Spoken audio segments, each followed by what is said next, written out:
Mamlaka ya Kudhibiti na Kupambana na Dawa za Kulevya kwa kushirikiana na taasisi nyingine za serikali leo tarehe 23 Mei 2026 imefanya uteketezaji wa dawa za kulevya aina ya heroin kilogramu 504.36 baada ya shauri lililokuwa mahakamani kumalizika. Shauri hilo lilikuwa linahusu raia wa Irani waliokuwa wanasafirisha dawa za kulevya kwa kutumia jahazi, ambapo raia mmoja wa Irani amehukumiwa kifungo cha miaka 30 jela na jahazi lililotumika kusafirisha dawa hizo kutaifishwa na kuwa mali ya serikali. Baada ya uteketezaji huu katika kiwanda hiki cha Dangote, tunaendelea kutoa wito kwa wananchi kuendelea kutoa taarifa kwa mamlaka ili kuhakikisha kwamba wale wote wanaojihusisha na usafirishaji wa dawa za kulevya, matumizi ya dawa za kulevya, lakini biashara ya dawa za kulevya wanabainika mapema, wanatoa taarifa kwa mamlaka ili hatua za kisheria kama hizi zilizochukuliwa ziendelee kufanyika ili kuhakikisha kwamba Tanzania inakuwa salama na kunakuwa hamna tena dawa za kulevya nchini Tanzania. Kutokana na operation mbalimbali tulizozifanya na baada ya hukumu hii katika Mahakama Kuu Kanda ya Mtwara,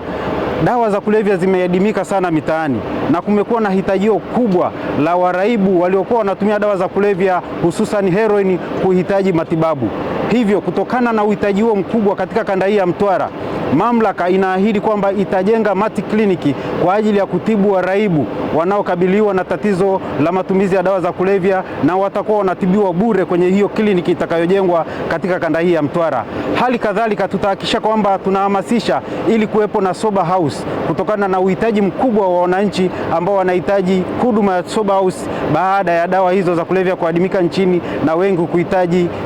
kuhitaji matibabu hayo ili waweze kupona na kuwa salama na kuweza kurudi pia katika hali zao za kawaida na kuendelea na shughuli zao kwa kushirikiana na Tanzania ili tuweze kujenga uchumi wetu. Wasafirishaji wengi wa dawa za kulevya wanatumia bahari ili kusafirisha dawa za kulevya, na ukanda huu wa Mtwara, Lindi, Dar es Salaam,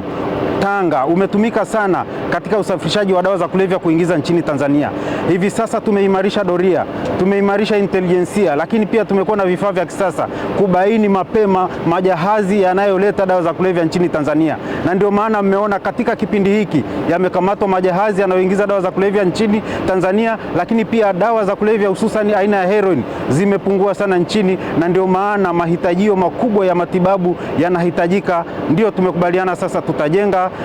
mati kliniki katika kanda hii ya Mtwara na sober house ili sasa matibabu hayo yaanze kupatikana. Kwa hiyo ukanda huu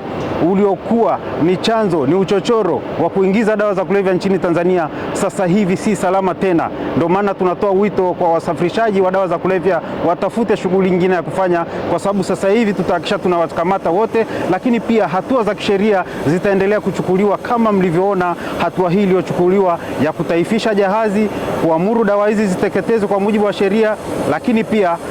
wale waliokuwa wanafanya hiyo biashara kuhukumiwa mahakamani kifungo cha miaka 30 jela.